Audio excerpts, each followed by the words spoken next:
British parliament അംഗം ഒരാളെക്കുറിച്ച് വിശേഷിപ്പിക്കുകയാണ്. അത്ഭുതമല്ലിത്, മഹാത്ഭുതം.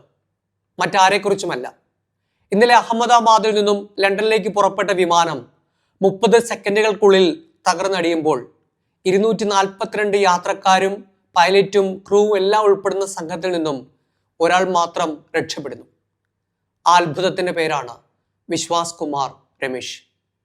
20 വർഷത്തിലേറെയായി ബ്രിട്ടനിൽ താമസിക്കുന്ന വിശ്വാസ് എമർജൻസി വാതിലിന് തൊട്ടടുത്താണ് ഇരുന്നിരുന്നത്. വിമാനം തകരുമെന്ന് ഉറപ്പുള്ളപ്പോൾ അദ്ദേഹം തന്നെ ഡോക്ടർമാരോട് പറഞ്ഞു, വലിയ ശബ്ദം കേൾക്കുന്നു, വിമാനത്തിന് എന്തോ അപകടം സംഭവിക്കാൻ പോകുന്നുവെന്ന് തിരിച്ചറിയുന്നു. പിന്നീട് സംഭവിച്ചൊന്നും എനിക്ക് ഓർമ്മയില്ല. പുറത്തേക്ക് തെറിച്ചു വീണ ഞാൻ എൻ്റെ സഹോദരനെ അന്വേഷിച്ചു. സഹോദരൻ മറ്റൊരു സീറ്റിലായിരുന്നു. ഏതൊരു ദുരന്തമുഖത്തും അതിനെക്കുറിച്ച് സംസാരിക്കാൻ, എന്താണ് അവിടെ സംഭവിച്ചെന്ന് പറയാൻ ഒരാളെ ബാക്കി വെക്കുമെന്ന് പൊതുവെ മാധ്യമപ്രവർത്തകർക്കിടയിൽ ഒരു ചൊല്ലുണ്ട്. അത് യാഥാർത്ഥ്യമാക്കുകയായിരുന്നു വിശ്വാസ് കുമാർ രമേശിലൂടെ.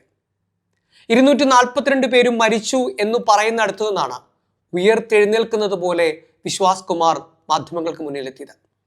ചില ചാനൽ മൈക്കുകളോട് അദ്ദേഹം കൈതട്ടി പോകാൻ പറയുന്നുണ്ട്. ആ സമയത്തല്ല അദ്ദേഹത്തോട് വിവരണം ചോദിക്കേണ്ടത്. അദ്ദേഹത്തിന്റെ മാനസികാവസ്ഥ എന്തായിരിക്കും?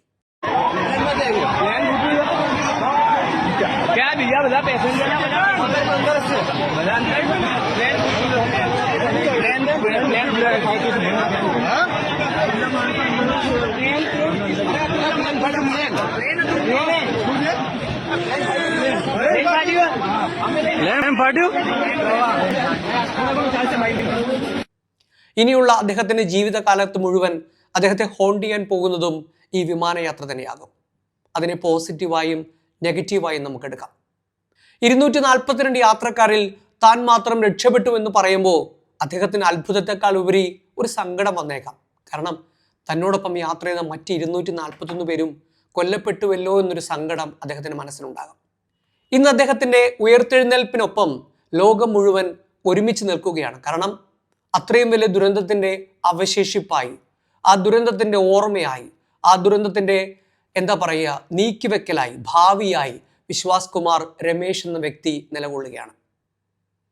നനച്ചിരിക്കാതെ വന്ന അപകടം, ഞാൻ ഇന്നലെ കഴിഞ്ഞ ദിവസം ഒരു വീഡിയോയിൽ പറഞ്ഞതുപോലെ തന്നെ ഒരു കള്ളനെ പോലെയാണ് അപ്രതീക്ഷിതമായി മരണം കടന്നു വരുന്നത്. സമയോചിതമായി അദ്ദേഹം ചിലപ്പോൾ ഇടപെട്ടിട്ടുണ്ടാകാം, എമർജൻസി വാതിൽ തുറന്നിട്ടുണ്ടാകാം, വിവരണങ്ങളൊക്കെ ഇനി വരാൻ പോകുന്നതേ ഉള്ളൂ. പക്ഷേ വിമാനം പൊട്ടിത്തെറിക്കുന്ന സമയത്ത് ചിറകിന്റെ സൈഡിലാണ് സാധാരണ എമർജൻസി വാതിലുകൾ പ്രധാനമായിട്ടും ഉണ്ടാവുക. അവിടെ നിന്നും അദ്ദേഹം പുറത്തേക്ക് തെറിച്ചു വീണിട്ടുണ്ടാകാം. സീറ്റ് ബെൽറ്റ് അദ്ദേഹം ബോധപൂർവം ഊരിയിട്ടുണ്ടാകാം. രക്ഷപ്പെടാനുള്ള എളിയ ശ്രമം അദ്ദേഹത്തിന്റെ ഭാഗത്തു നിന്ന് ഉണ്ടായേക്കാം.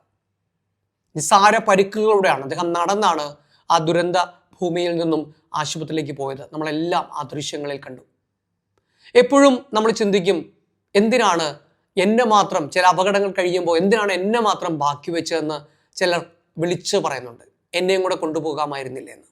പക്ഷേ ആ ബാക്കി വെച്ചതിൻ്റെ ഏറ്റവും വലിയ സന്തോഷം എന്താണ് അവിടെ സംഭവിച്ചത്? ബ്ലാക്ക് ബോക്സിനകത്ത് നിന്നൊക്കെ നമുക്ക് കിട്ടാവുന്ന വിവരണങ്ങൾ വളരെ കുറച്ചാണ്. പക്ഷേ ഇനി വിശ്വാസ് കുമാർ രമേശ് സംസാരിക്കും എന്താണ് സംഭവിച്ചത്, എങ്ങനെയായിരുന്നു ആ രംഗം. അതൊന്നും ഓർത്തെടുക്കാൻ നമുക്കൊന്നും ആഗ്രഹം കാണില്ല, അതൊന്നും കേൾക്കാൻ നമുക്ക് ആഗ്രഹം കാണില്ല. പക്ഷേ ഇനി ഒരു അപകടം ഉണ്ടാകാതിരിക്കാൻ എന്തെങ്കിലും ഒരു മുന്നറിയിപ്പ് അദ്ദേഹത്തിന് നൽകാൻ കഴിഞ്ഞാൽ അത് വലിയ ആശ്വാസമാകും. പ്രത്യേകിച്ച് വിമാനത്തിൽ നമുക്കറിയാം പണ്ടത്തെ പോലല്ല, ഇപ്പോൾ ഏറ്റവും കൂടുതൽ ആളുകൾ ഉപയോഗിക്കുന്ന ഒരു സർവീസ് കൂടെയാണ് വിമാന സർവീസ്.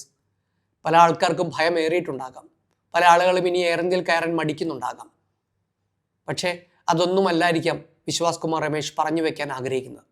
എന്തായാലും വലിയ പ്രതീക്ഷയുടെ, വലിയ മഹാത്ഭുതത്തിൻ്റെ, വലിയ സന്തോഷത്തിൻ്റെ പ്രതീകമായി, ഒരു ലോക പ്രതീകമായി വിശ്വാസ് കുമാർ രമേശ് മാറുകയാണ്. അദ്ദേഹത്തോടൊപ്പം നമുക്ക് ചേർന്നിരിക്കാം, അദ്ദേഹത്തിൻ്റെ കുടുംബാംഗങ്ങളെ ആശ്വസിപ്പിക്കാം. അദ്ദേഹത്തിൻ്റെ ഒരു സഹോദരൻ ആ വിമാനത്തിൽ തന്നെ നഷ്ടപ്പെട്ടിട്ടുണ്ട്. ജീവിതം അങ്ങനെയാണ്, വളരെ ചെറുതാണ്. നനച്ചിരിക്കാതെ നമ്മളെ തേടിയെത്തുന്ന മരണം, നനച്ചിരിക്കാതെ നമ്മളെ തേടിയെത്തുന്ന ഉയർത്തെഴുന്നേൽപ്പ്, അതിൻ്റെ പ്രതീകമായി വിശ്വാസ് കുമാർ രമേശ് മാറുകയാണ്. നന്ദി, നമസ്കാരം.